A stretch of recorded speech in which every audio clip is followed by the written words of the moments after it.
ఈ OC pills అనేది మనం చెప్పుకున్నాం ఈస్ట్రోజన్ ప్రొజెస్ట్రాన్ హార్మోన్ ని రెండు కంబైన్ చేసి టాబ్లెట్ ఫామ్ గా మనకు అవైలబుల్ ఉంటాయి. దీంట్లో 21 డే టాబ్లెట్స్ ప్యాక్ లాగా మనకు ఒక ప్యాక్ లో 21 గోళీలు అంటే 21 టాబ్లెట్స్ తో పాటు ఒక 1 వీక్ నార్మల్ విటమిన్ టాబ్లెట్స్ అనేవి కూడా అవైలబుల్ ఉంటాయి. సో పీరియడ్స్ వచ్చిన అప్పటి నుంచి డే 1 నుంచి కానీ డే 5 నుంచి ఈ పీరియడ్ టాబ్లెట్ అనేది రోజుకు ఒక టాబ్లెట్ కంపల్సరీగా తీసుకోవాలి. డైలీ సేమ్ టైం ఒక అలారం పెట్టుకుని టైమర్ పెట్టుకుని మీరు రిమైండర్ పెట్టుకుని తీసుకుంటే మర్చిపోకుండా 21 డేస్ తీసుకుని స్టాప్ చేసిన తర్వాత మళ్ళీ మీకు సైకిల్ రావడం అనేది జరుగుతూ ఉంటుంది.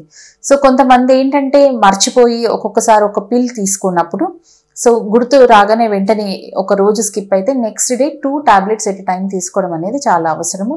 ఒక్కొక్కసారి 2 డేస్ కంటిన్యూస్గా మిస్ అయినప్పుడు థర్డ్ డే 3 టాబ్లెట్స్ తీసుకోవడం అనేది చాలా అవసరం. ఒక్కొక్కసారి 1 వీక్ మర్చిపోయినప్పుడు ఇంకా కోర్స్ని స్టాప్ చేసి మళ్ళీ కొత్తగా ఇంకొక స్ట్రిప్ వాడడం అనేది చాలా అవసరము.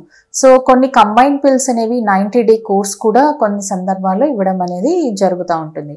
సో ఇవి ఎన్ని రోజులు వాడచ్చు ఓసీ పిల్స్ అని చెప్పేసి మాట్లాడుకుంటే ఓసీ పిల్స్ రిప్రొడక్టివ్ ఏజ్ గ్రూప్లో ఎన్ని ఇయర్స్ అయినా వాడచ్చు. కానీ దానికి కూడా అందరూ ఈ ఓసీ పిల్స్ అనేది వాడలేరు. కొంత సందర్భాల్లో కొన్ని కాంట్రా ఇండికేషన్స్ అంటే కొన్ని హెల్త్ ఇష్యూస్ ఉన్న వాళ్ళకు అలాంటి సందర్భాల్లో మనం ఈ ఓసీ పిల్స్ అనేవి అవాయిడ్ చేస్తాం.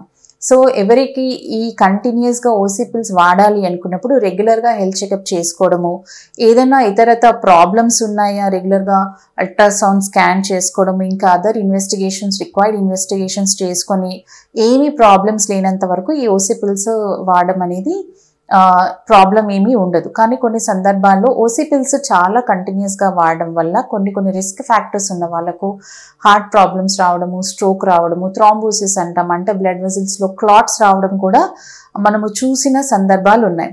లాంగ్ టర్మ్గా ఓసీ పిల్స్ ఎక్కువగా వాడిన వాళ్ళకు కొన్ని సందర్భాల్లో బ్రెస్ట్ క్యాన్సర్, ఈ ఓవేరియన్ క్యాన్సర్ రావడం అనేది కూడా చూస్తూ ఉంటాం. సో దానివల్ల అడ్వాంటేజెస్ ఉన్నాయి, డిసడ్వాంటేజెస్ ఉన్నాయి. సో మీ హెల్త్ పరంగా మీకేమైనా రిస్క్ ఫ్యాక్టర్స్ ఉన్నాయా చూసుకొని దాన్ని బట్టి మీరు మీ గైనకాలజిస్ట్తో సంప్రదించి డిస్కస్ చేసుకొని అప్పుడే ప్రొలాంగ్డ్గా ఈ ఓసీ పిల్స్ అనేవి మీరు వాడవచ్చు.